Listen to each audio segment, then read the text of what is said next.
Thank you very much, Dr. Zhang, for speaking with the Voice of America. Chinese President Xi Jinping made a rare visit to Xinjiang in July, his first visit there in 8 years. How do you read the timing and the purpose of this visit? It is quite interesting that Xi is visiting Xinjiang for the first time since 2014, given the risks in the area and the fact that a bomb attack occurred during his last visit in Urumqi in 2014. So I think his visit really demonstrates that the Chinese government feels very secure now about the general security in the area, about the success of central government policy, and about the fact that Beijing is in firm control over the region. Speaking of the security, we noticed that Xi Jinping's public remarks in Xinjiang did not mention eradicating extremism and separatism, which Chinese officials have long cited as a rationale for their severe Xinjiang policies. Why? What's your take on this?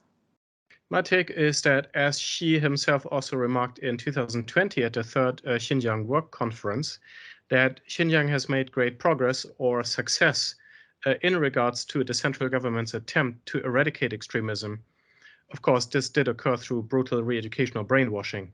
But from the central government's perspective, it clearly appears that China has been successful in eliminating the problems of extremism that it sees there, or at least that's what it publicly portrays. If you look at some of the internal government documents, they often are far more alarming than what the government says itself. And actually, if you look at some of the Xinjiang work reports, like, for example, the report for 2021, published at the beginning of this year, and other reports that are not quite as outward-facing, the tenor still is that Xinjiang still faces arduous challenges for stability. But I think Xi Jinping's visit here was to send a message of confidence.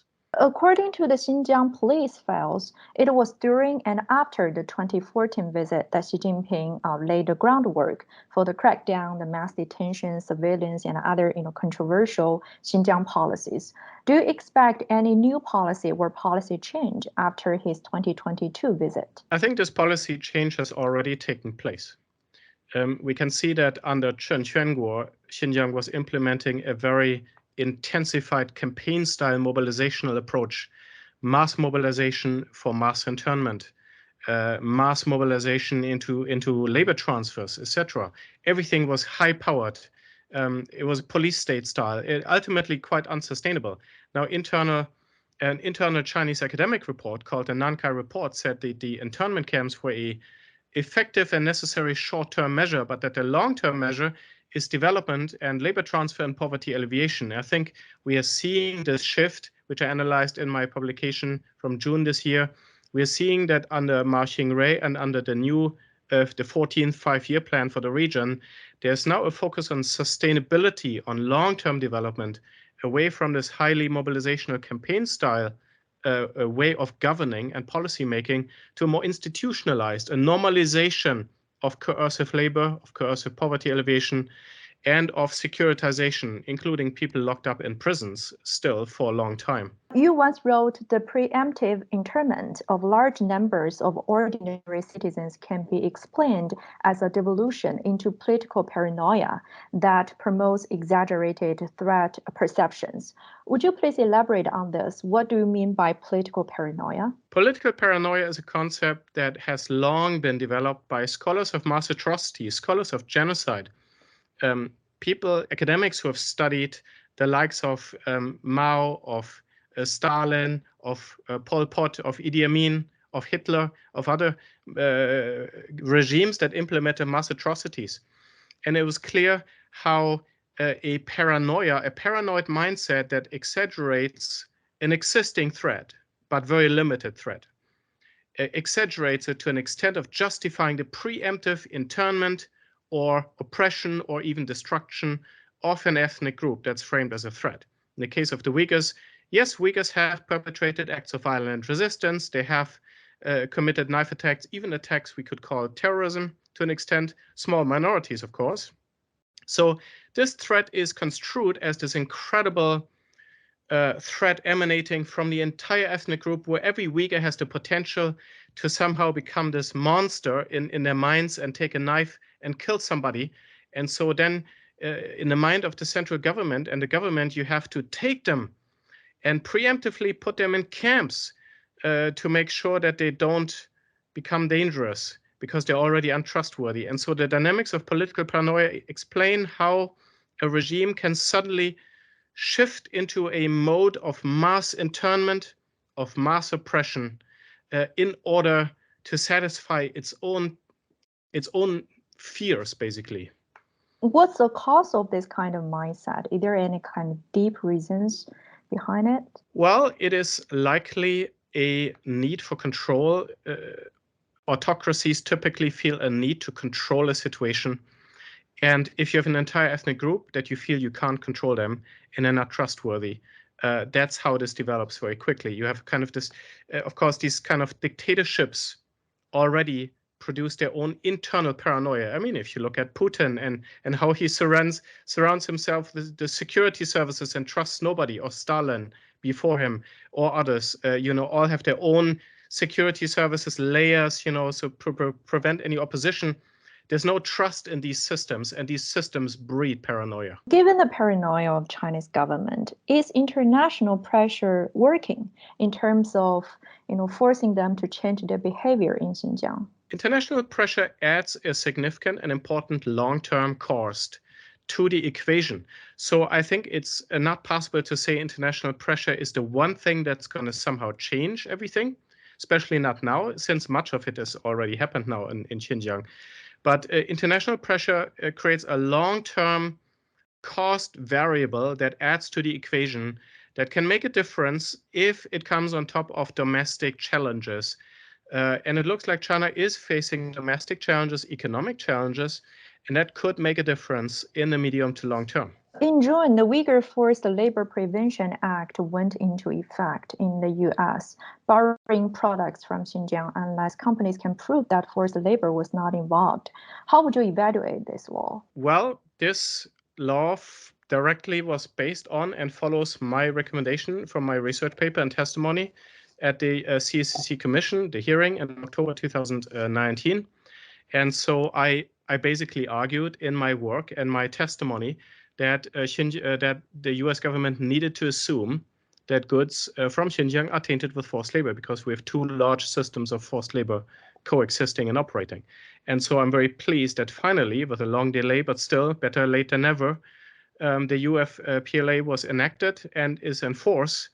And now it is a matter of enforcing it and of an ongoing monitoring mechanism to monitor not just the situation in Xinjiang, but to also monitor the forced labor situation to other provinces. And my latest research shows that the normalization and institutionalization of labor transfer in Xinjiang is actually dramatically changing the evidence situation, meaning we now have less specific evidence implicating particular companies, as was the case under the highly mobilizational labor transfer campaigns under Chen Quanguo in the previous years. And so it's all the more important that we have a mechanism such as the Uyghur Forced Labor Prevention Act that says everything coming out of the region could be tainted with forced labor and therefore is unacceptable. But some people have raised concerns over, the other side of the coin. For example, they argue that as a U.S. business withdraws from Xinjiang, Uyghurs living there might be driven into poverty. Are you concerned about that? I'm not sure that any single American company has made this argument, but it's of course very likely that Chinese companies have made this argument. But regardless of whoever made this argument, a lot of the business or much of the business in the region, especially the labor transfers, labor transfer takes very low-skilled Uyghurs, very, very low-skilled Uyghurs, and puts them into factories that are set up with expensive subsidies from the central government, from Eastern China. So the factory bosses are Han Chinese, and a lot of those are benefiting from the system are Han Chinese.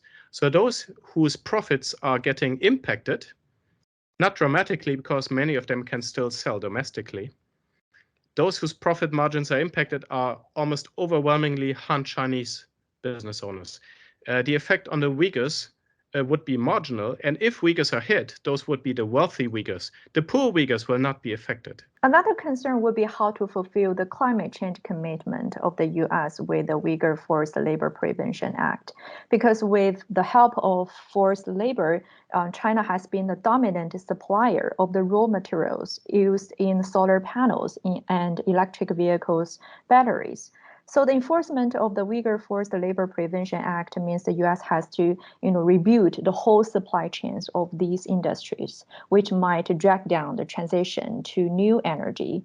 Do you think the U.S. has to choose between, fighting against the climate change and against the human rights violation in China? Well, the White House is already choosing between this because the Biden administration has in fact exempted several of the polysilicon producers that are implicated from the Uyghur Forced Labor Prevention Act, to the dismay, of course, of human rights activists. Obviously, China is producing very inexpensively solar panels. That's a situation that's quite recent. Many solar panels were produced in the past in countries like Germany, and they were brought to China due to the systematic advantages and government subsidies. So in many ways, it's the only right and ethical thing to bring business in solar panels back to countries that have ethical labor principles and don't irresponsibly and illegally boost the sector through government subsidies. What would be your suggestions for the U.S. to do next in terms of helping ethical ethnic groups in Xinjiang? Work together with allied countries, work together with Europeans, the European Union, work together with Britain, with Canada, try to work with Belt and Road countries and developing countries, even though it's difficult, provide alternatives so that we don't have a situation where a Chinese company makes goods and says, oh, these goods we cannot send to the US, but we can sell them to Africa or to Europe or to Canada. And that would be a big mistake. So I think the United States cannot just act on its own. Also, with the genocide determination, pressure at multilateral institutions, the UN should exert pressure at the UN in Geneva. It should try to exert pressure at all kinds of multilateral settings in order to work towards a difference. The US cannot do this by itself. According to a recent Reuters report, China is asking the UN High Commissioner Michelle Bachelet to bury a highly anticipated report on human rights violations in Xinjiang. What's your expectation for this report? It is my understanding that this report is going to be of a nature that's going to make Beijing rightly very, very concerned about it. And China's actions are indicating that the report, that Beijing obviously believes that the report could be quite damaging to its reputation. And from what I am aware of, I would agree that this report, yes, very likely, and almost certainly, hopefully at least, is going to be quite truthful to the situation on the ground. So I'm not surprised that the Chinese are trying to stop it. Ultimately, of course, Michelle Bachelet herself is going to make some sort of decision about what's going to be in the report or not. And that, of course, is a major concern. But I think there's a lot of pressure also on her, and this process is being very closely watched. So hopefully she's not going to tinker.